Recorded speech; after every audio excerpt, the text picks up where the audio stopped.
Mi nombre es Julián y esto me pasó en la Ciudad de México, en una casa rentada cerca de la carretera, en las afueras de San Luis Potosí, por allá como a finales de 2023.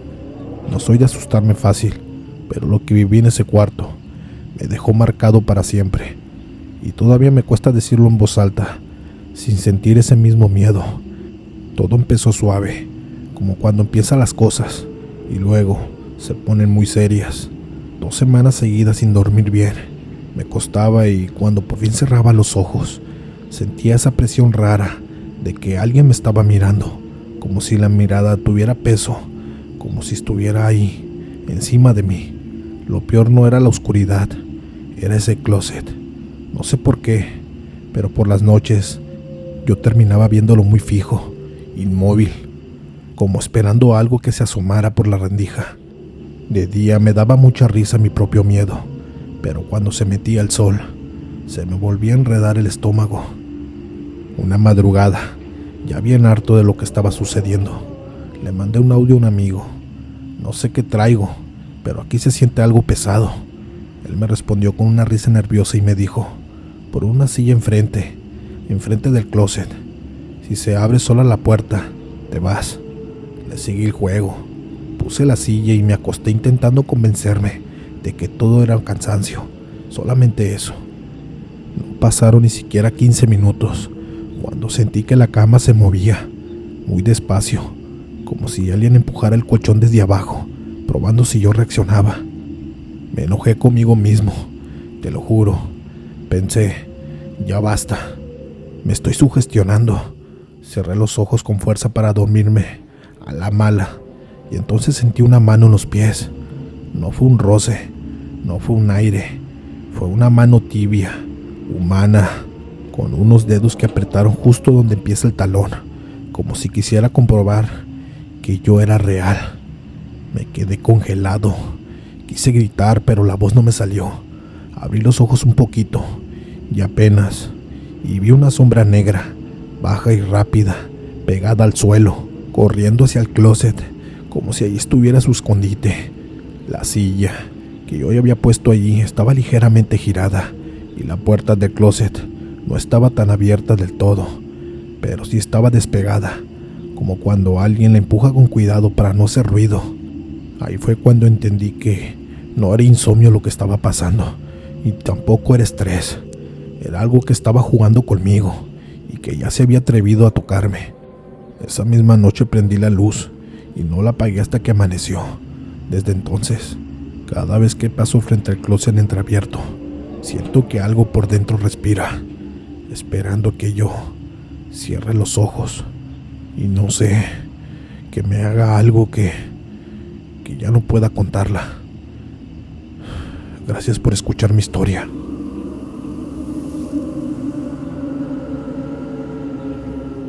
En un barrio de Puebla, cuando empecé a salir con un muchacho metido en la santería, hablaba de collares y trabajos, como si fuera de lo más normal del mundo.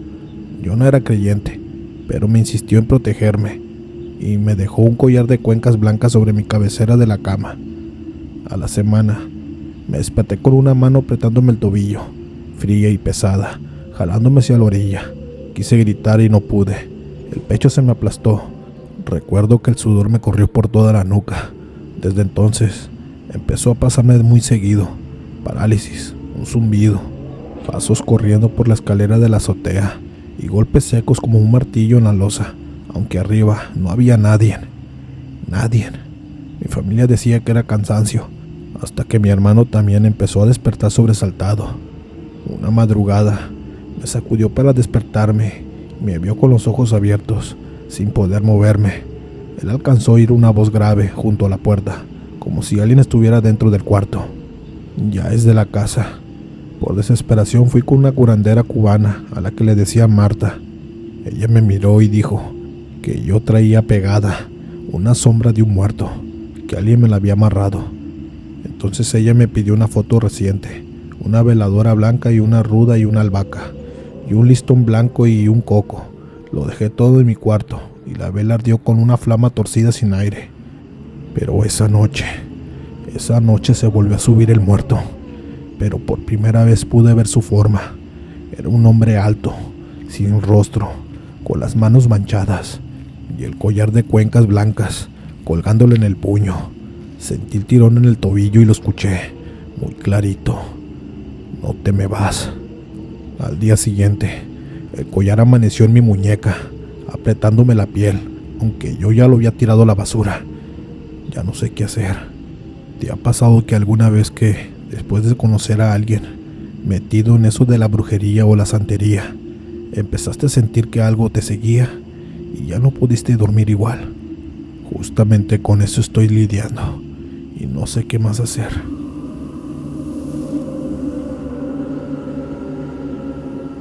Fue en el 2009, cuando todavía vivíamos en una casa sencilla de bloc, pegada en el monte, en un poblado de la sierra de Veracruz. En ese tiempo yo trabajaba de madrugada en una empacadora y llegábamos tan cansados que me dormía con la ropa puesta. Aquella noche, sin razón, me desperté de golpe. No escuché nada, ni perros ni grillos, ni siquiera el viento. Solo era sensación rara, como si el cuarto se hubiera quedado sin aire. Miré hacia la entrada del cuarto, porque ahí dormíamos todos, mi esposa y mis 2 niños, y en colchones acomodados como podíamos. Entonces la vi, una mujer vestida de negro, larga, como de luto antiguo, apareciendo donde no debía. No abrió la puerta, no empujó nada, salió del muro, como si la pared fuera de humo, caminando despacio, sin voltear, con la cabeza un poco inclinada, y cada paso que daba parecía no tocar el suelo. Quise levantarme de inmediato, por puro instinto, o por coraje, por proteger a mis hijos, pero mi cuerpo no me respondió. Era como si me hubiera clavado en la cama. Intenté mover los brazos, gritar y patear, y lo único que logré fue tragar saliva, dura y seca. La mujer pasó de mi lado. No sentí miedo, sentí una rabia fea, impotente, de esas que te queman. Vi cómo se acercaba hacia donde estaban mis niños, y en ese momento alcancé a escuchar un murmullo, muy bajito, como si saliera de la tela mojada: no es tu casa. En un parpadeo, atravesó la pared del otro lado y se fue. El silencio volvió de golpe. Entonces sí pude moverme. Me levanté sudando, temblando de coraje, y toqué a mis hijos. Les revisé la cara, el pecho y las manos, y todos estaban bien, dormidos como si nada. A la mañana siguiente, en el muro donde la vi salir, encontré una mancha oscura, delgada, como tierra húmeda marcada con dedos. Nadie en mi casa lo pudo limpiar. Y desde esa noche, cada vez que el reloj marca las 3 de la mañana, el cuarto se pone muy helado, aunque fuera el verano encima. Gracias por escuchar mi historia.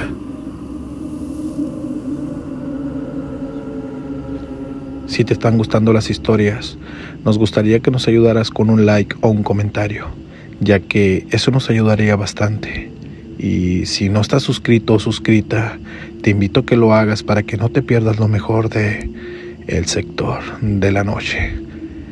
Mi nombre es Eduardo y hoy seré su narrador. Sin más, continuamos.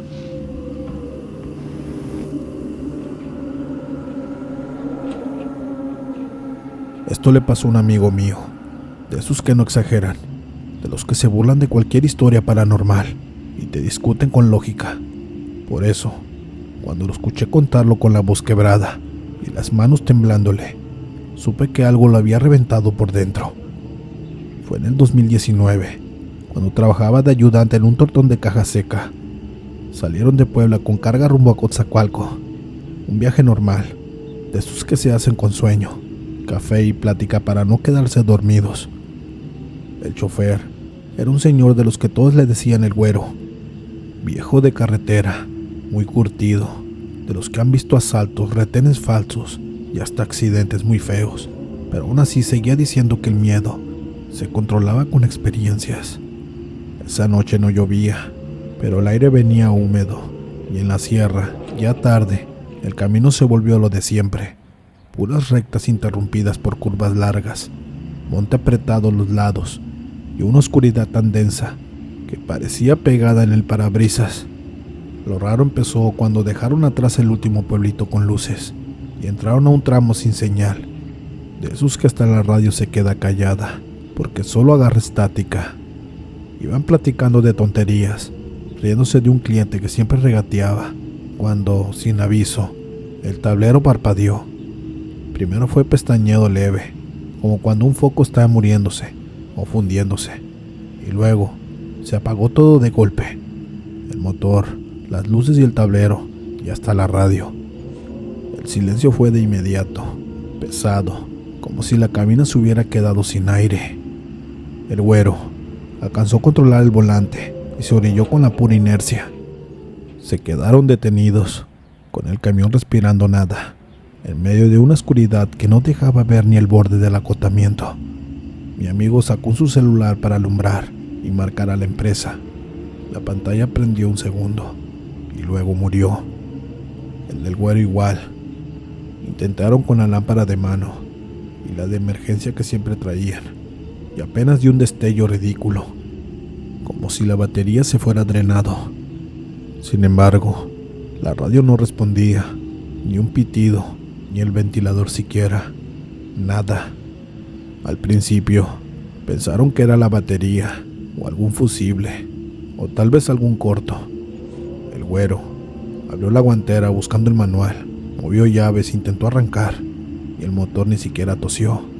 Y fue ahí, en ese hueco de silencio, cuando escucharon el primer sonido que no venía de ellos. Eran pasos, no corridas, no pisadas fuertes. Eran pasos lentos, arrastrados, dando vuelta alrededor de la caja, como si alguien caminara con calma y sin prisa, sin miedo de ser visto. Mi amigo se asomó por el vidrio, pegando la cara, tratando de usar un reflejo para encontrar algo, pero no había nada, solo la sombra del monte y el brillo opaco del metal. Luego vinieron algunos chiflidos. Eran suaves y cortitos, pegados a la puerta, como si alguien estuviera debajo de la cabina, justo donde no alcanza la vista, chiflando como si la chiflara un perro para que salga. El güero, que siempre se hacía el valiente, se quedó quieto, con la mano en la palanca y los ojos clavados al frente, como si mirar hacia un lado fuera a empeorar todo.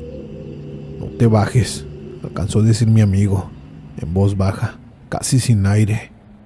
El güero asintió sin voltear y cerraron los seguros. Se quedaron así con el corazón golpeándoles en la garganta, escuchando pasos, chiflidos y un roce contra la lámina, como unas uñas o ramas, aunque no había viento. Después empezaron los golpes.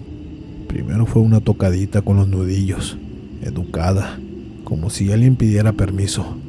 Luego la otra, del otro lado, y luego dos más atrás, sobre la caja, como si hubiera gente repartida, coordinándose.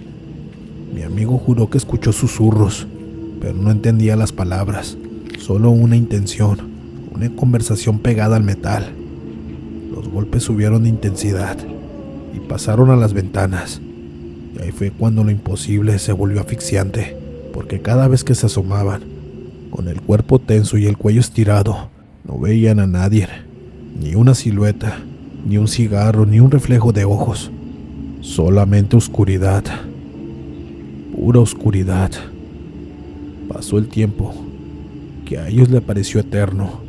Mi amigo dice que empezó a doler el estómago, como si algo lo apretara por dentro, y que el güero sudaba frío, con la mirada perdida, como si estuviera contando en silencio. En un momento, los golpes cesaron de golpe, como si alguien hubiera dado una orden. Entonces, en esa pausa, escucharon algo espeluznante. Era una respiración pegada al vidrio, del lado de mi amigo, lenta y húmeda, como si alguien estuviera afuera, recargando la cara contra la ventana. Mi amigo no se movió, ni siquiera parpadeó, solamente apretó los dientes, y cuando por fin se atrevió a mirar hacia el tablero apagado, vio algo que le heló la sangre. El reloj digital, que no debía tener luz, estaba encendido con una sola línea blanca, marcando las 12 de la noche. En ese instante, como si el camión hubiera esperado la señal, todo volvió. Las luces, el motor y el tablero, como también la radio, arrancaron por sí solos, sin girar la llave.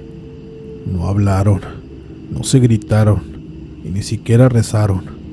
Entonces, el güero metió velocidad y se fueron de allí como si la carretera detrás estuviera viva. Lo más raro vino después, cuando salieron del tramo oscuro y apareció una caseta con luz amarilla, casas a lo lejos y como también un puesto de tacos apagado. Sus celulares se prendieron solos al mismo tiempo. Mi amigo vio la hora y se le cerró la garganta. Eran las 12:03. Solamente 3 minutos habían pasado, pero él juraba, con la piel todavía erizada, que había pasado mínimo 1 hora, o quizás más. Y ahí vino el detalle que lo dejó enfermo por días. Cuando revisó las notificaciones, tenía llamadas perdidas y mensajes que, según el registro, habían entrado a la 1:41 de la mañana, aunque el teléfono decía que a las 12:03, como si el mundo hubiera avanzado sin ellos, o como si ellos hubieran estado en una hora que no pertenece a este lado. A la semana siguiente, llevaron al camión al taller. No había fallas, no había códigos, la batería estaba bien y el eléctrico todo normal. Sin embargo, nadie les creyó, hasta que un mecánico viejo, sin levantar mucho la vista, soltó una frase muy seca, como quien ya ha escuchado eso antes. Se les apagó en la sierra, ¿verdad? De madrugada, y de seguro también escucharon chiflidos. No vuelvan a pararse ahí. En ese tramo le dicen la hora muerta. Nos quedamos callados, helados. Mi amigo dejó ese trabajo poco después. Dice que lo peor no fue el susto, sino la certeza de que, esa noche, algo los rodeó sin tener cuerpo, y que si hubiera abierto la puerta, quizás no habría vuelto a arrancar jamás, ni el camión, ni ellos. Gracias por escuchar mi historia. Buenas noches, comunidad.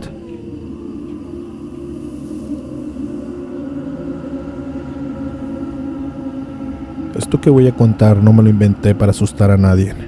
Yo mismo lo viví, y si hoy lo cuento es porque todavía, cuando cae la tarde y el monte se queda callado de golpe, se me aprieta el pecho como aquel día. Fue en el año 2004, cuando yo tenía poco más de 20 años, y vivía en un pueblo metido entre los cerros, entre la Sierra Norte de Puebla, de eso donde la neblina baja sin avisar, y el camino se vuelve pura vereda. En ese tiempo yo trabajaba en la tierra con mi familia, y la verdad, en aquellos tiempos no había tantos lujos, pues había puro maíz, frijol y café, y pues la verdad con eso nos sosteníamos, aunque fuera la fuerza de puro lomo. Ese día me fui temprano a la milpa, a revisar una parte del terreno que quedaba pegado al monte. Era una franja donde los árboles se juntaban como si estuvieran cuidando algo, y por ahí pasaba una veradita que conectaba con el pueblo. Me acuerdo por el sol que estaba fuerte, pero el aire traía humedad, como si arriba estuviera lloviendo y el agua se quedara colgada en las hojas. Entre las 2 y las 3 de la tarde, mientras yo andaba quitando hierba y acomodando unos surcos, escuché un llanto de un bebé. Era muy clarito y muy fuerte, de esos que no se confunden con nada. Al principio, ni siquiera me saqué de onda tanto, porque en el pueblo era muy común que la gente se fuera al campo con los chamacos, ya sea amarrados en el rebozo o cargándolos en los brazos. Aún así, me levanté mirando por reflejo, buscando dónde venía y de dónde provenía ese sonido. El llanto parecía salir de entre los árboles, pero cuando miré, no vi a nadie. Caminé unos pasos, aparté el pasto alto con la mano y me asomé hacia la vereda, y nada. Solo era el sonido, como si el aire lo trajera de un lado a otro, rebotando en el valle. Y entonces sí, por la vereda apareció una pareja joven, conocidos del rumbo.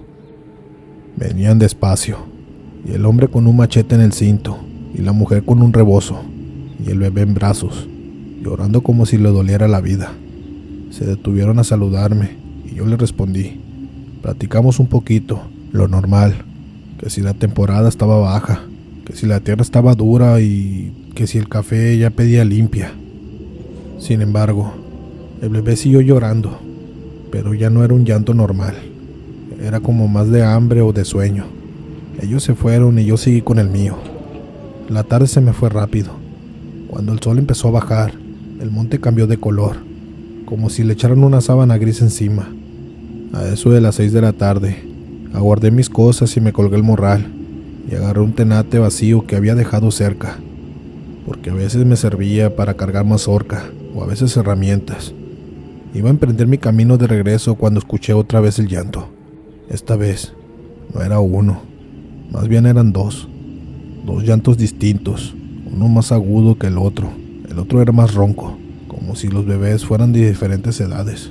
No lo sé, se me erizó la piel, porque yo ya acababa de ver a la pareja con un solo niño, y además esos llantos no venían de la vereda, sino de adentro del terreno, hacia las partes donde el maíz apenas crecía y la tierra se sentía más fría. Lo primero que pensé fue, alguien anda jugando o dejaron algo ahí. Lo segundo que pensé, casi apagado, fue, ¿y por qué no se oye ningún adulto? Caminé hacia adentro del terreno, y con cada paso que daba, el llanto se escuchaba más cerca, más metido entre los oídos. El aire se había calmado de repente, como si el monte estuviera aguantando la respiración. Yo sentí el corazón golpeándome en la garganta, pero seguí, porque también me dio coraje pensar que pudieran haber criaturas abandonadas. Cuando llegué a una parte donde el suelo estaba removido, como si alguien hubiera escarbado con prisa, y ahí fue cuando los vi. No voy a decir que vi dos bebés, como si estuvieran bien puestos o claritos, porque no fue así. Lo que vi fueron dos bultitos medio cubiertos de tierra, con formas de mi mente. En ese instante, juro que no eran cuerpecitos. Dos cabecitas asomadas, dos torsos pequeñitos, y el llanto saliendo de ahí, como si la tierra estuviera llorando por ellos. Me agaché temblando. Les hablé, casi sin voz, como si le hablaba a un niño para que se calme, y con las manos empecé a apartar la tierra. Sentí el suelo húmedo, pegajoso. En cuanto intenté sacar el primero, me llevé la sorpresa. Pesaba demasiado. No era el peso de un bebé, ni de dos, ni de nada que pudiera explicar. Era como levantar un costal de piedras, de esos que te jalan la espalda. ¿Qué es esto?, pensé, y aún así terco lo intenté otra vez. Me ardieron los brazos, se me tensó el cuello y logré sacar aquel bulto. En eso lo puse en el tenate, rápido y sin pensar mucho, con la idea fija de llevarlos al pueblo y que alguien reconociera a los padres. Luego fui por el segundo y fue peor, como si la tierra no quisiera sacarlo. Cuando por fin lo metí también, el tenate se hundió y mis piernas se doblaban tantito. Y lo más raro era que el llanto no paraba y se oía como si estuvieran ahí, vivos, respirándome encima, aunque yo evitaba mirar de frente, por miedo a ver algo que me dejara marcado para siempre. En eso, me colgué el tenate con el mecapal como pude, lo acomodé en el pecho para que no me soltara la espalda, y empecé a caminar hacia la vereda. Cada paso era una batalla, y el peso iba arrancándome el aire, y yo sentía como si me clavaran algo en los hombros. Al rato el llanto se me metía en la cabeza, no solo en los oídos, como un ruido que te hace perder la paciencia y la razón. Y a medio camino, me detuve a sentarme bajo de un árbol. Me ardían las manos, me temblaban las piernas y yo solo pensaba, aguanta ya casi. Ahí fue cuando vi a lo lejos a un vecino regresando con su esposa, caminando tranquilos, como cuando alguien vuelve de trabajar, y al verlo sentí alivio, porque ya no iba a estar solo. Me levanté y fui hacia ellos, jadeando, y les conté a grandes rasgos lo que había pasado. Les dije que traía dos bebés, que los había encontrado en la tierra, y que necesitaba ayuda para cargarlos porque pesaban muchísimo, como si fueran costales de piedra. El vecino me miró con una cara que no se me olvida.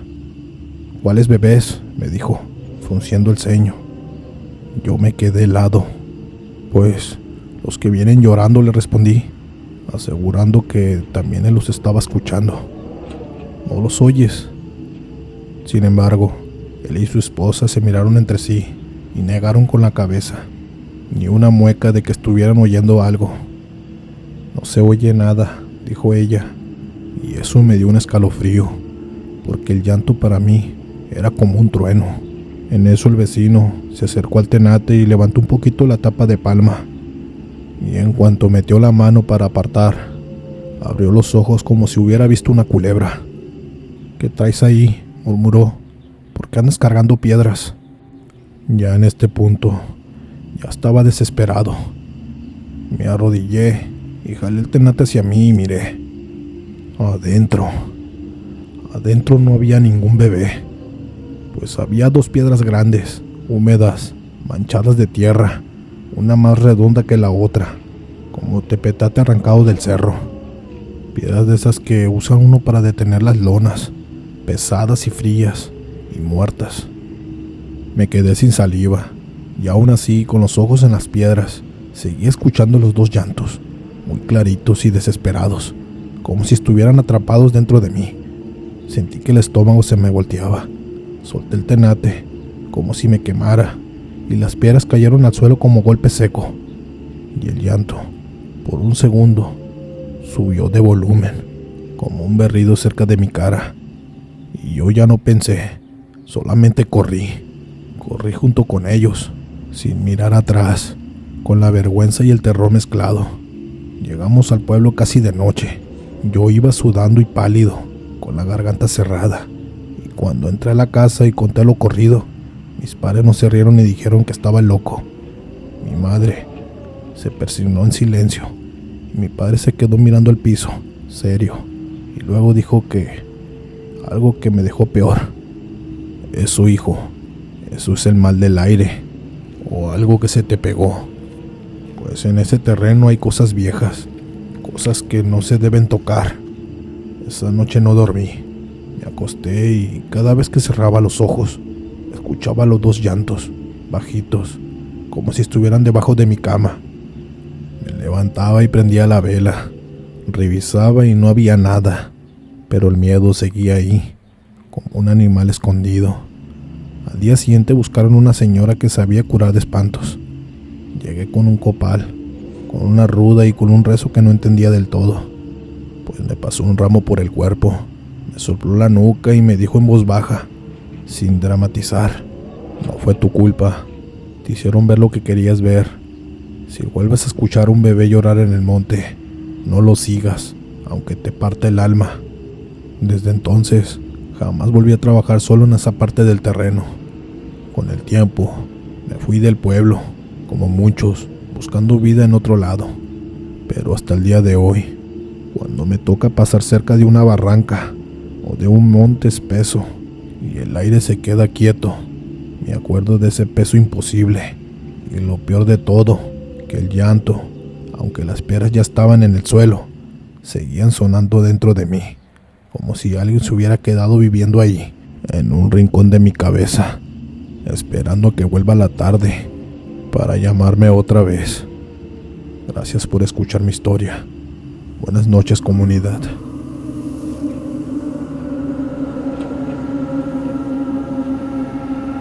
Lo que voy a contar no es una leyenda de internet, ni ninguna historia que le pasó a un amigo de un amigo. Esto se lo escuché a mi propio padre, de su propia boca, en una noche que lo vi muy raro, como si estuviera peleando con algo que nadie más podía ver. Nunca fue un hombre de inventar cosas para espantar, todo lo contrario. Era de los que se burlaban de todo, hasta que llegó el tema de aquel viaje, aquel maldito viaje. Fue por ahí como en el 2004, cuando todavía trabajábamos haciendo fletes con una camioneta de redilas, que le prestaban del trabajo los fines de semana, con una sola regla: cuidarla como si fuera suya. Ese día me llevó a mí.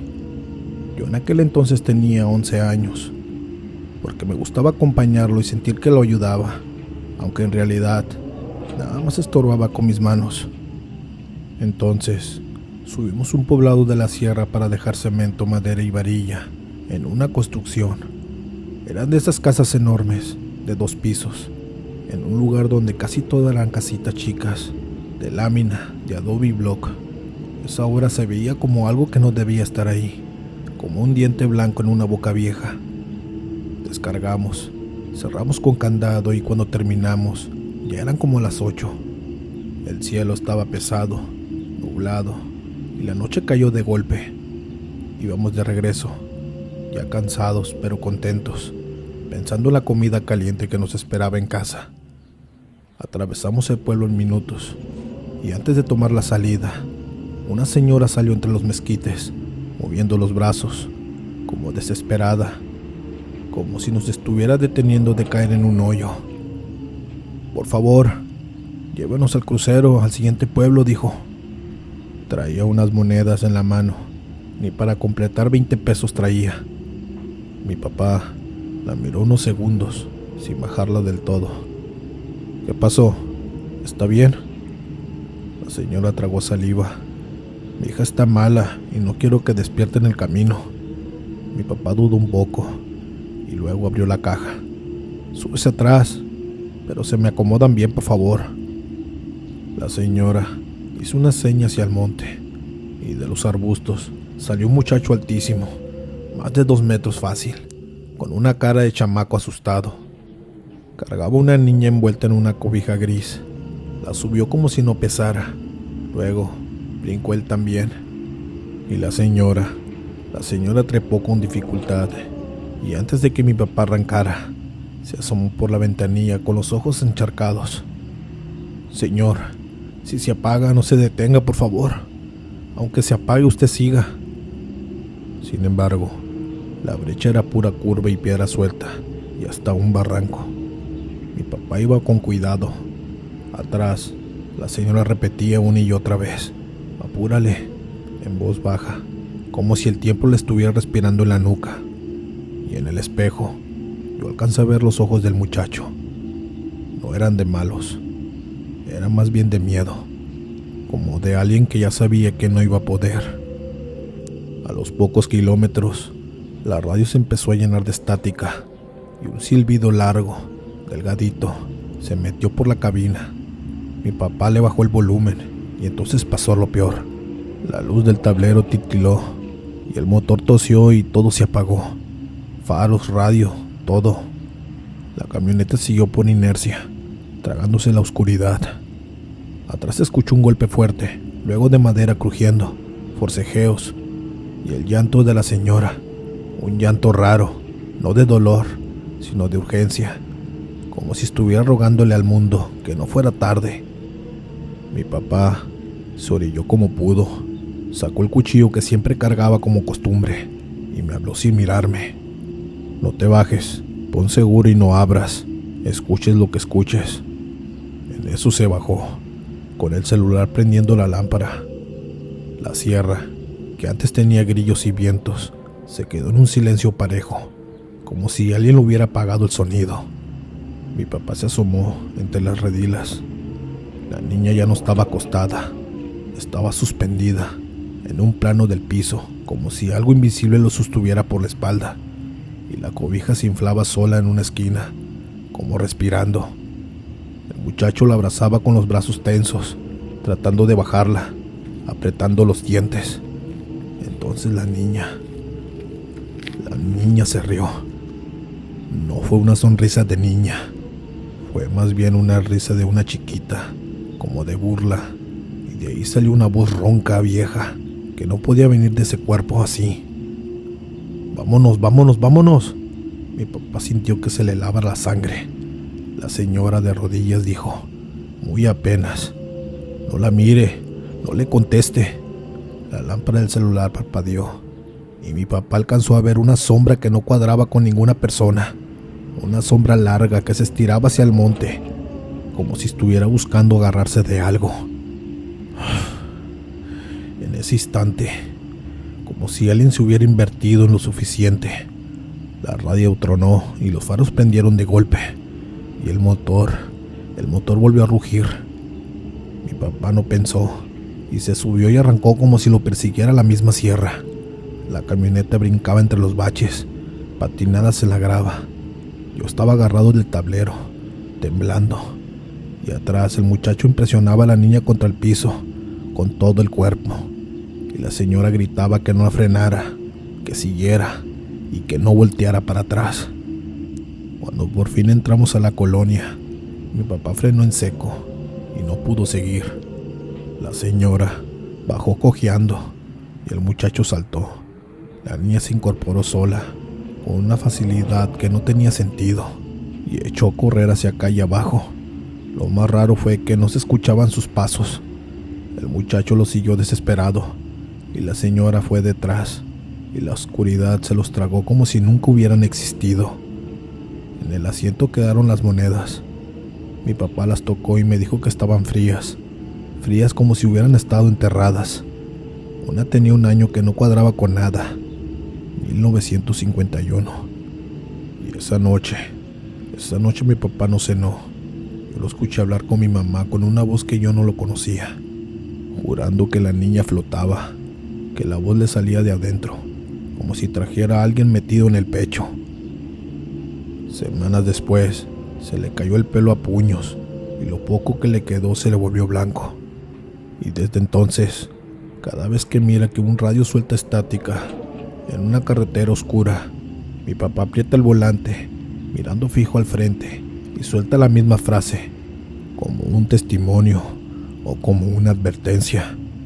Hay cosas que no se suben en una redila, pero se suben solas. Y ahora díganme ustedes, si en medio de la carretera, en la oscuridad, una camioneta se le pega de golpe y atrás escucha a alguien reír con una voz que no le pertenece, ¿ustedes se bajarían a mirar lo que hay en la caja o acelerarían sin voltear, aunque sientan que algo ya se subió con ustedes? Los leo en los comentarios. Buenas noches.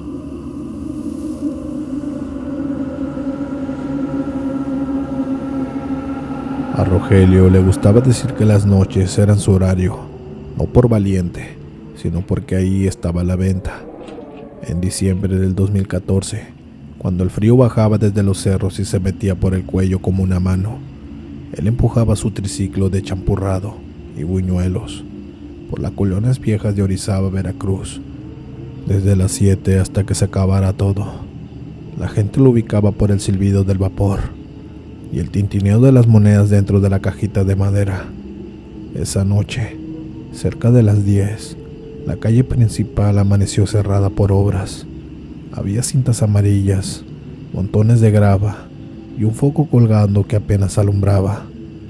Rogelio frunció el ceño, miró su charola y calculó que aún le quedaban, y decidió tomar el atajo de la cuchilla, una calle larga que bordeaba un baldío y terminaba en una subida sin banqueta. Nadie la elegía si tenía opción. Olía a humedad y a hierro viejo, como si ahí se guardaran cosas que ya no sirven. Apenas avanzó unos metros, el aire se puso raro, más espeso, y hasta los perros callejeros se quedaron quietos, sin ladrar. Entonces, escuchó una voz detrás, muy clara, como si le hablaran pegado al oído. «Oiga, Rogelio, ¡hey!». En eso, se detuvo y volteó con la mano aún en el manubrio y sintió de golpe seco de la sorpresa, pues ahí estaba Toño, el mismo Toño con el que había trabajado años atrás en una bodega, el que siempre se reía antes de terminar las frases. Venía demasiado arreglado como para andar en la calle. Tenía botas limpias, pantalón planchado y una camisa clara con botones brillantes, como de fiesta. «Toño, ¿qué haces por acá?», alcanzó a decir Rogelio, y por un segundo se le aflojó el pecho, como si el pasado acabara de aparecer con todo y olor. Toño sonrió, pero su sonrisa se veía apretada, como si le costara sostenerla. Se acercó, lo abrazó fuerte, frío el abrazo, y caminó a su lado mientras el triciclo rechinaba en la subida. Al principio, hablaron de lo mismo que hablaba la gente cuando se veía de años: trabajo, familia y el cansancio. Luego, sin aviso, Toño empezó a sacar recuerdos que Rogelio no tenía presentes, recuerdos con detalles demasiado exactos, como si alguien lo hubiera guardado en una caja y esa noche la abrieran. Pues le recordó la vez que se colaron a una posada y que terminaron corriendo con las manos pegajosas de ponche. Y la tarde que Rogelio casi se cae del puente del río por andar de presumido. Hasta le mencionó un apodo que solo usaban cuando tenían 20 y se creían invencibles. Rogelio solamente se reía, pero entre risa y risa le nacía una inquietud rara. No era normal recordar tanto, ni tan de golpe, como si de pronto alguien le acomodara la vida con las manos. De pronto, en una esquina, salió una señora envuelta en un rebozo. ¿Todavía trae de canela?, preguntó, apretando los brazos. Sí, comadre, pásele, respondió Rogelio, sirviendo rápido para no enfriar la olla. Cuando levantó la vista, Toño ya no estaba. No había portones abiertos, ni callejones, ni esquinas para esconderse. La calle seguía recta, desnuda y oscura, y el baldío parecía más grande que antes. Rogelio empujó el triciclo unos pasos, respirando con cuidado, y entonces le cayó encima lo más extraño. Después de tanta charla, de tantas risas, pues apenas había avanzado unos metros, como si el camino se hubiera encogido o el tiempo se hubiera quedado atorado en la misma cuadra. Siguió vendiendo hasta la medianoche, pero la sensación no se le quitó. Al llegar a la casa, se acostó sin decir mucho. Ya en la madrugada, sintió claramente que alguien se sentaba a la orilla de la cama. El colchón se hundió y la madera crujió, y un olor a tierra mojada le llegó a la nariz. No abrió los ojos, se quedó inmóvil, fingiendo sueño, con la certeza infantil de que mirar era evitar. En la mañana siguiente, con el café humeando, se animó a contarle a su esposa. Anoche me encontré con Toño. Platicamos como antes, como si no hubiera pasado el tiempo. Ella lo miró raro, sin soltar la taza. ¿A Toño? ¿Cuál Toño? Rogelio no se quedó con la duda. Esa misma tarde fue a buscar a un conocido del barrio, donde Toño vivía. Le abrieron la puerta con la cara cansada, y cuando Rogelio les dijo el nombre, la respuesta le apagó el cuerpo. No supo. Toño murió el domingo. Se lo llevó un derrumbe, justo por la cuchilla, pues lo velaron 2 noches. En ese momento, Rogelio sintió que se le iba la sangre a los pies. En eso, recordó las botas limpias, la camisa de fiesta y el abrazo frío que le dio. Y recordó algo más. Antes de desaparecer, Toño había bajado la voz, como cuando se confiesa. No vuelvo a subir por aquí, Roye, no hoy. Esa noche Rogelio regresó solo a la calle, no por terco, sino por necesidad de comprobar que no estaba loco. En el metal del triciclo, cerca del manubrio, encontró marcas de una huella de barro seco, como de dedos apretados con fuerza. No era barro de la ciudad, era tierra negra, tierra de cerro, de derrumbe. Desde entonces, cada diciembre, Rogelio sigue vendiendo, pero jamás vuelve a tomar ese atajo. Y cuando escucha un silbido que no es el suyo, aunque la calle esté llena de gente, aprieta los dientes y empuja más rápido, porque aprendió algo que no se presume. Hay despedidas que no vienen en sueños, vienen caminando al lado de uno, y el precio de voltear a buscarlas puede quedarse en la misma cuadra para siempre.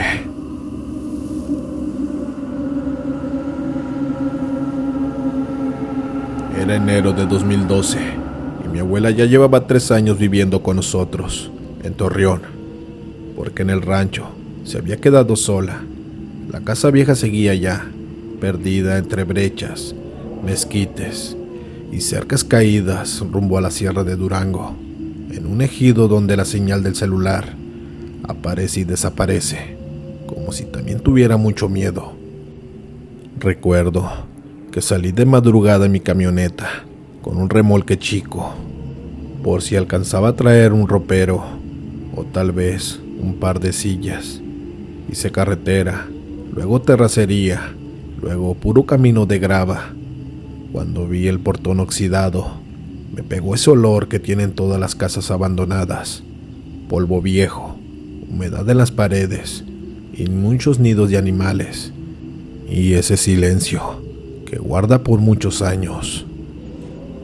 Sin embargo, la propiedad tenía 2 construcciones, la casa de mi abuela y a unos metros la de doña Aurelia, una señora que había sido como familia, según decían.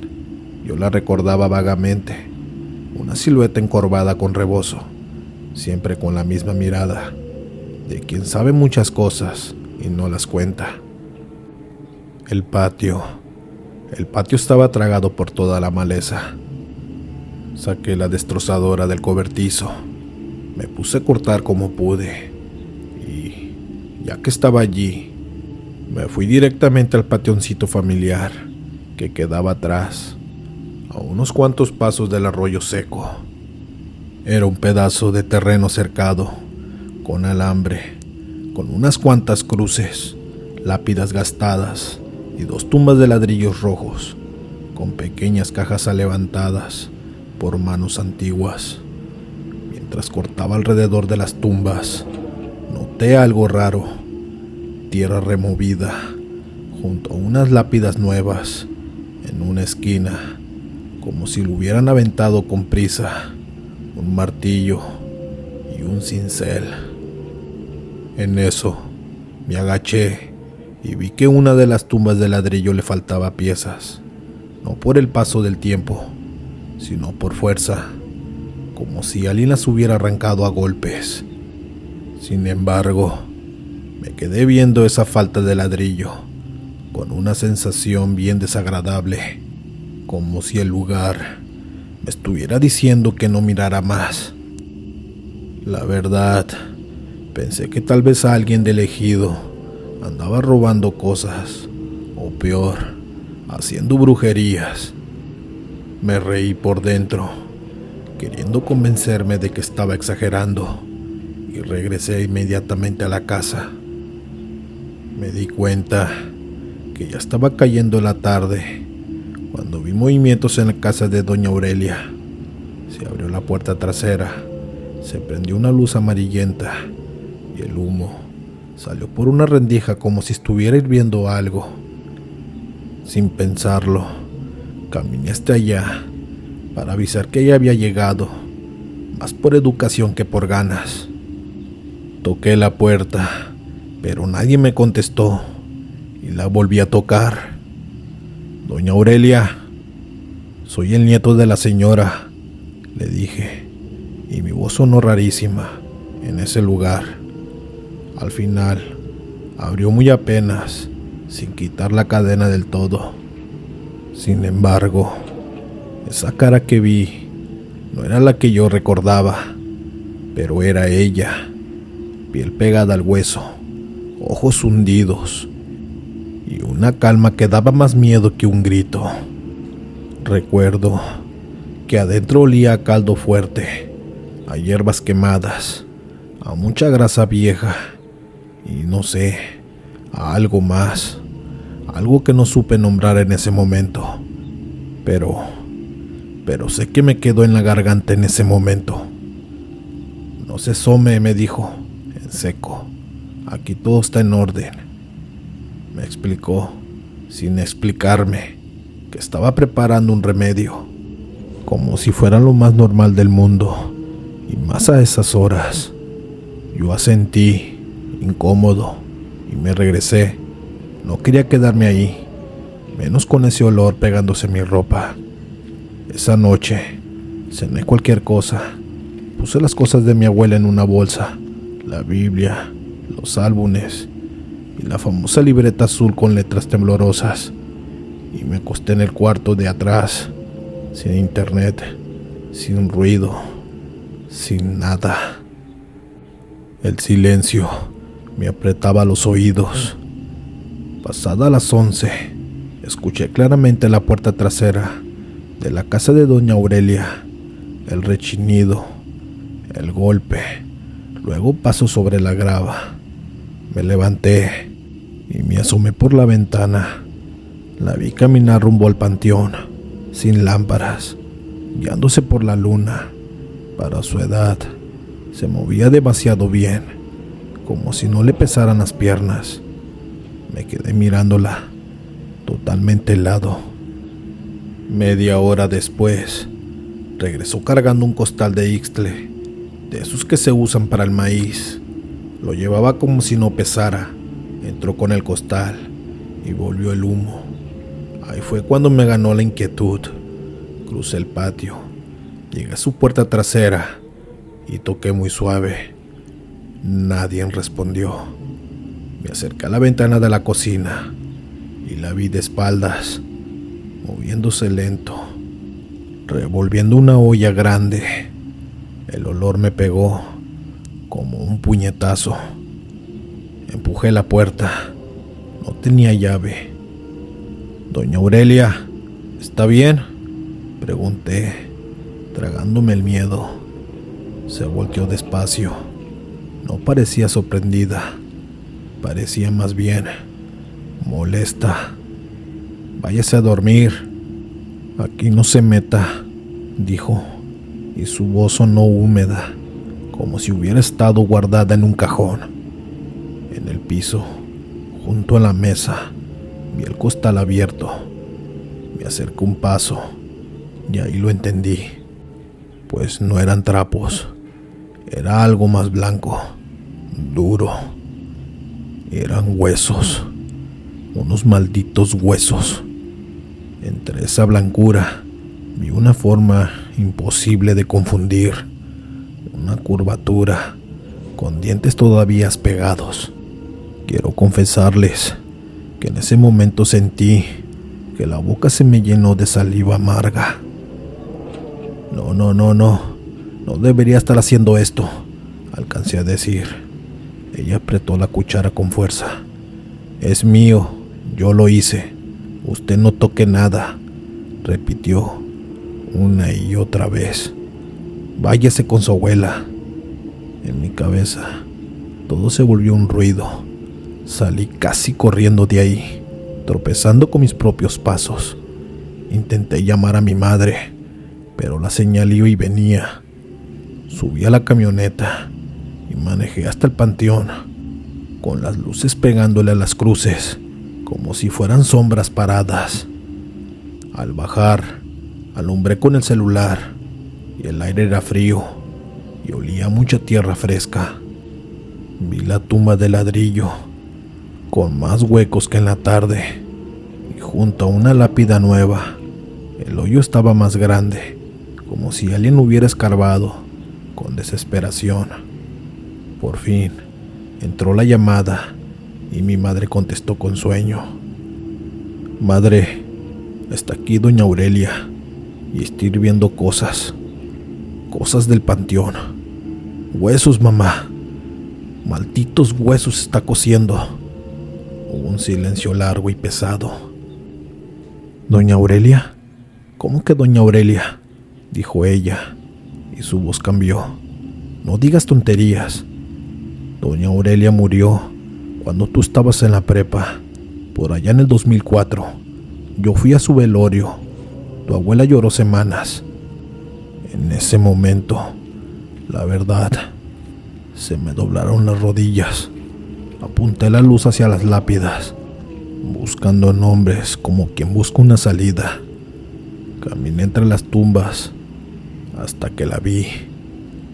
Aurelia. Y debajo, la fecha de la muerte. Vieja, gastada por la intemperie. Me quedé ahí, mirando la piedra, sintiendo que el panteón respiraba conmigo. No pensé, solamente corrí hacia la camioneta. Prendí y arranqué como si algo me viniera pisando los talones. En el espejo retrovisor alcancé a ver, por la ventana de la cocina, la silueta de doña Aurelia, moviendo la cuchara, paciente, como si ella ya supiera que yo ya iba a huir. Ya en la terracería, cuando la señal se murió por completo, me llegó el olor otra vez, adentro del carro. como si se hubiera metido en mi ropa, como si nunca hubiera salido de mí. Desde ese día, la libreta azul de recetas sigue guardada en esa bolsa, sin que nadie se atreva a abrirla, porque mi abuela, cuando la vio, se puso pálida y nada más dijo, casi sin voz: esa receta, yo la quemé hace muchos años. Gracias por escuchar mi historia.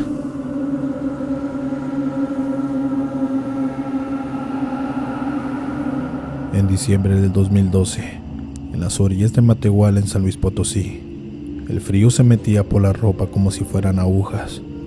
Marisol, en aquel entonces tenía 17 años y ya sabía lo que era levantarse antes que el sol para ganarse el día. Vendía atole de guayaba y pan dulce. Lo cargaba todo en un triciclo viejo, el garrafón envuelto en cobijas para que no se enfriara, y la canasta tapada con un mantel y un termo extra, por si salía buena venta ese día.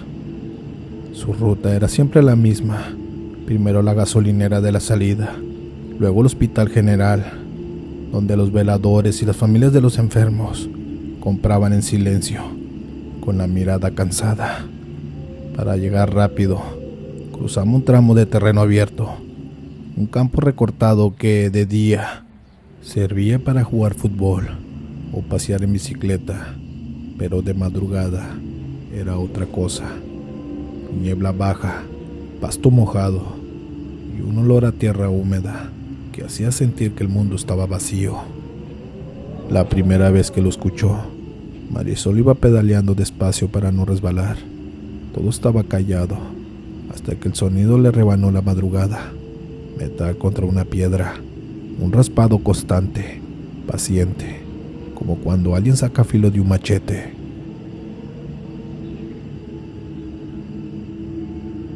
Frenó por instinto, apretó el manubrio y buscó con la vista. No había casa cerca, ni lámparas, ni una sombra que se moviera. Solo esa neblina en el campo.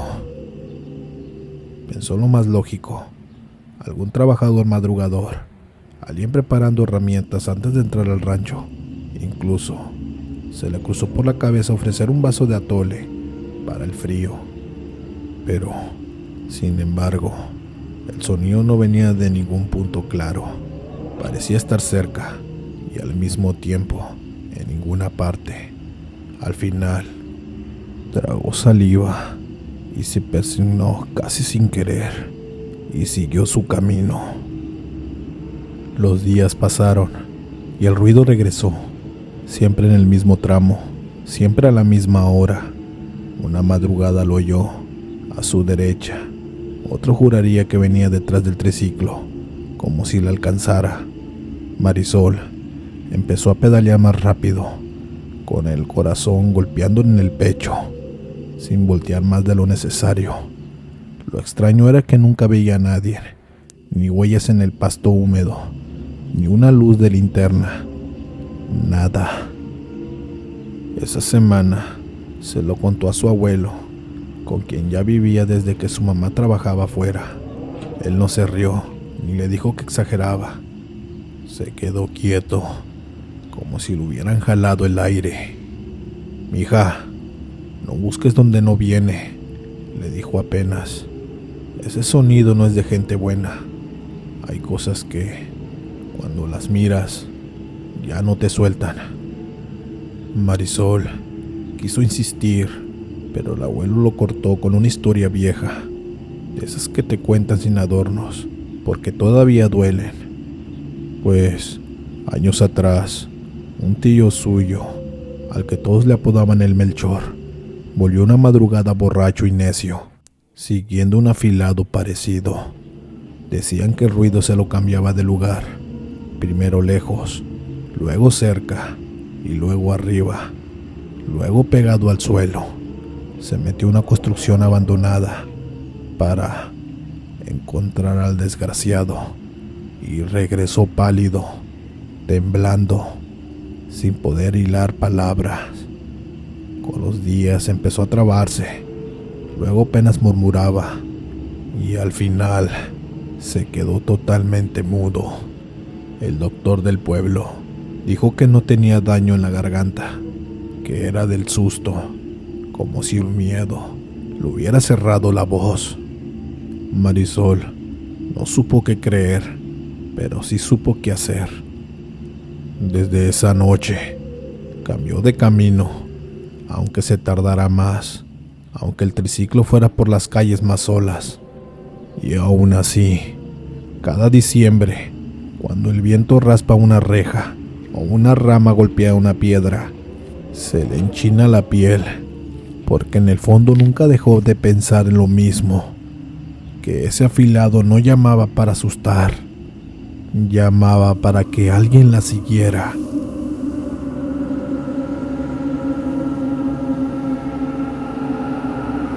Buenas noches, comunidad. Este testimonio lo mando por medio de mi hija, porque yo ya no me llevo bien con las cosas del celular. Pero lo que voy a contarles lo traigo atravesado desde décadas, como una espina que nunca termina de salir. Me llamo Rafael, tengo 59 años, y esto me pasó cuando tenía 28, por ahí como en 1994, en un pueblito de la sierra de Veracruz, de esos pueblos que a las 8 de la noche ya no se oye más que grillos, perros y el río mascando piedras en la oscuridad. No es cuento, ni es una exageración para asustar. Si a ustedes no les ha tocado ver algo así, qué bueno, pero en el monte pasan cosas que no piden permiso. En este pueblo se hablaba desde siempre de una aparición a la que le decían la enlutada. Decían que era una mujer vestida de negro, completamente oscura, como si la noche se le hubiera pegado al cuerpo, y que cargaba un bebé envuelto en un rebozo. Lo malo no era verla de lejos, porque muchos juraban haberla visto cruzando la vereda, quieta, entre los cafetales, y parada justo en el camino, como esperando a alguien. Lo malo era cuando se te arrimaba, y te hablaba con voz quedita, como si cantara. Decían que ofrecía mostrarte el bebé, nomás tantito, y el que se asomaba se quedaba como oído. No era una locura de gritar y correr como borracho, era otra cosa, como si la persona se quedara mirando por dentro, sin regresar del todo. A mí me daba miedo, sí, pero también pensaba, la gente inventa, porque en el pueblo cualquier sombra se vuelve historia. Hasta esa noche, esa maldita noche. Era un martes, lo recuerdo muy bien, porque ese día tenía que bajar temprano a la cabecera a comprar refacciones para la bomba de agua. Estábamos cenando frijol con tortillas calientes, y mi esposa regañando a los chamacos, porque estaban jugando con la lámpara de petróleo, cuando los perros empezaron con sus ladridos raros, no de visita, sino de alarma, como cuando algo se te mete al patio, y ellos no lo entienden. Me asomé por la rendija de la puerta, y vi a Marta, la esposa de mi compadre Eusebio. Venía corriendo por la calle de tierra, despeinada, con la cara blanca, como si le fueran vaciado la leche, temblorosa. Antes de que yo le preguntara, se me pegó el portón, con los ojos bien aguados. Rafa, por favor véngase, Eusebio viene mal, viene como si no fuera él. En eso le dije a mi esposa que no se moviera de la casa. Agarré una chamarra y me fui con Marta. En el camino no había casi luz, nomás una lámpara amarilla por allá y otra más lejos, y en el monte se miraba como un paredón negro alrededor del pueblo, respirando. Conforme nos acercábamos a su casa, se empezó a oír el escándalo, golpes secos, trastes quebrándose y un alarido ahogado, como si alguien gritara con la boca tapada. Y cuando entré, vi algo que todavía no puedo describir. Eusebio estaba en medio del cuarto, sin camisa, sudando frío, con los ojos abiertos de más, y se pegaba con la frente en la pared, como si quisiera romperla. Marta y su suegra lo jalaban de los brazos, pero él tenía unas fuerzas que no eran normal. En el piso había vidrios, comida tirada y una silla volteada, y en el aire olía a humo de lámpara y a miedo, ese miedo que se te mete por la nariz y te hace salivar como cuando te quieres vomitar. Compadre, mírame, le gritaba, agarrándolo de los hombros, pero él no me miró. Estaba viendo un punto que no existía y murmuraba algo entre los dientes, como rezando o cantando, pero no le entendía nada. No es borrachera, soltó la suegra, llorando. Llegó del cafetal así nomás, se sentó y empezó a temblar, y luego se puso peor. Intentamos sujetarlo con un mecate, sin lastimarlo, pero era como amarrar un animal asustado. En una de esas, me alcanzó a rasguñar el brazo, y sentí que sus uñas estaban heladas. De pronto, volteó la cara hacia mí, por fin, y en su mirada vi una cosa que me enchinó la piel. Un terror puro, de esos que no se actúa. Me apretó la muñeca y dijo, muy clarito, con voz quebrada: no mires lo que trae. Eso fue todo lo que me dijo, y volvió a retorcerse. En eso, Marta se agarró la boca con la mano, como si se le hubiera salido el alma. En eso ella empezó a platicarnos. Rafa, en el camino venía tarde del cafetal. Dijo que escuchó un llanto, y luego una canción como un arrullo, allá por la vereda de Las Palmas. En eso la suegra se santiguó y escupió en el piso, como hacen los viejos cuando se asustan de verdad. Ella es la de negro. Yo quise decir que no, quise volver con mi idea de que todo era un cuento, pero en el cuarto, la sangre en las cejas de Eusebio, el vidrio y el temblor de las manos de Marta me cerraron la boca. En ese momento, lo único que me importaba era sacarlo de ahí, antes de que se matara o se nos muriera por un golpe. En el pueblo había una señora que no era bruja, como dicen por decir, sino curandera vieja, de las que aprendieron de antes, doña Meche, que vivía rumbo al río. Pues decían que sabía leer el susto del cuerpo, y que cuando el monte te agarraba, ella podía regresarte. No había doctor cerca, y en las noches menos, así que los subimos entre tres, en una carretilla con cobijas, y nos los llevamos. Sin embargo, ese camino se me quedó grabado, como una expedición al fondo de un pozo. Los perros nos seguían ladrando, el aire venía húmedo, y por rato se oía, allá a lo lejos, un canto muy apenas, como si alguien tarareara sin voz. Yo iba empujando, sudando, y cada vez que la carretilla brincaba en una piedra, Eusebio se quejaba como si le doliera el alma, y no el cuerpo. Sin embargo, en una curva, antes de llegar al río, Eusebio se incorporó de golpe, y por encima de su hombro miró hacia el monte. Abrió la boca como para gritar, pero no salió ningún sonido, nada más un jadeo, y sus ojos se llenaron de agua. Luego se tapó la cara con ambas manos, como un niño. Ahí estaba, susurró. Me dijo, ven, mira, ven. Yo apreté los dientes y seguí caminando sin voltear, porque sentí una certeza rara.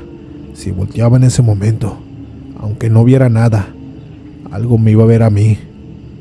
Llegamos, y doña Meche nos abrió a la primera, como si ya nos estuviera esperando. Tenía la lámpara prendida y el cabello recogido, y nomás con ver a Eusebio, chasqueó la lengua. Esto no es una enfermedad, dijo. Esto es una mirada ajena. Entonces, lo sentó en el suelo, le puso sal alrededor, y empezó a pasarle un ramo de ruda y pirul, desde la cabeza hasta los pies, despacio, sin prisa, como quien barre una casa. Y mientras hacía eso, murmuraba rezos mezclados con palabras que yo no conocía.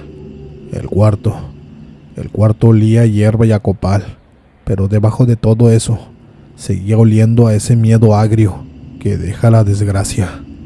Eusebio se puso peor por un rato, se arqueó, pataleó, y en uno de esos movimientos se abrió la herida de la ceja.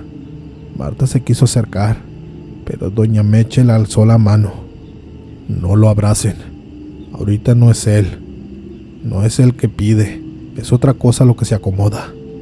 Le dio olor a una botellita con alcohol y hierbas, le sopló humo en la cara, y luego, sin avisar, le apretó el pecho con los dedos, como si buscara un botón oculto. En eso Eusebio soltó un quejido, y empezó a toser con una voz profunda, como de pozo. De su boca no salió sangre, como las historias que exageran. Salió algo peor por lo real, un pegote negro, espeso, con hebras como cabello mojado, que cayó al suelo como un sonido triste, pesado, como lodo. Doña Menche no se espantó, lo recogió con una hoja de plátano, le echó sal gruesa encima y lo metió en una lata. «Esto se va donde se encontró», dijo seca. «Si no, regresa». Y ahí fue cuando de veras entendí que no se trataba solo de curarlo, sino de cerrar algo. Nos mandó a mí y a mi cuñado de Marta a llevar la lata a un cruce de caminos, donde la vereda del cafetal se parte en dos. Enterrarla sin hablar, sin voltear y sin responder si alguien nos llamaba, aunque fuera una voz conocida.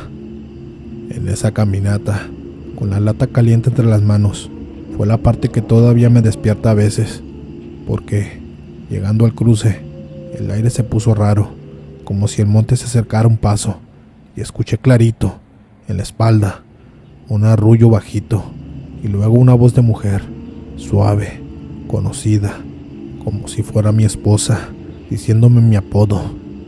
No respondí, ni siquiera volteé, pero me ardieron los ojos de tanto querer mirar, pero metí la lata al hoyo, como si me fuera la vida. La tapé y nos regresamos con la boca apretada. Cuando volvimos, Eusebio estaba acostado, dormido como piedra. Su cara ya no tenía ese terror, sino un cansancio humano, normal. En eso doña Menche nos dijo que al amanecer iba a despertar sin acordarse de nada, y así fue. No recordaba el llanto, no recordaba el canto, y no recordaba a la mujer. Y cuando le preguntamos por qué se le hizo tarde en el cafetal, nomás dijo que se le fue la hora, como si el tiempo se le hubiera doblado. Eusebio siguió con su vida, sí, pero desde esa noche quedó distinto. No en la cabeza, sino en el cuerpo. Le daban temblores cuando escuchaba bebés llorar en la madrugada, y jamás volvió a caminar solo por el monte, cuando el sol ya se estaba cayendo. Pero a mí me pasó algo peor. Yo no vi en enlutada, y aún así, desde entonces, cuando el pueblo se queda callado y el río suena más fuerte, a veces creo escuchar, de lejitos, un arrullo que no viene de ninguna casa. Por eso lo cuento, no para que me crean a fuerzas, sino para que, si alguna vez andan solos por el monte y escuchan a una mujer cantar con un bebé en brazos, no se acerquen con curiosidad, no se hagan los valientes y sobre todo, no miren lo que trae envuelto, porque hay miradas que no te matan, pero te dejan vivo, nomás para que te pierdas por dentro. Aquí les pregunto a ustedes, ¿ustedes creen que en verdad en la enlutada exista ese espíritu malévolo? O tal vez sea una bruja, o tal vez algo peor. Si a ti te pasara algo así, ¿irías con una curandera o llamarías a la policía o al doctor? Cuéntanos. Buenas noches. Dios los bendiga.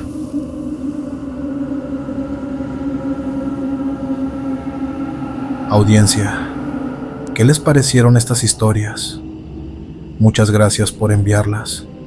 Y si quieres enviar la tuya, si quieres que tu voz también se escuche, mándanos tu relato al correo que está en la descripción.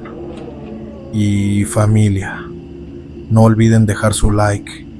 Y si aún no están suscritos o suscritas, suscríbanse al Sector de la Noche, donde podrán sintonizar los mejores relatos de terror. Aquí, la oscuridad siempre tiene algo que contar. Bueno, nos vemos pronto en un nuevo episodio. Dios los bendiga.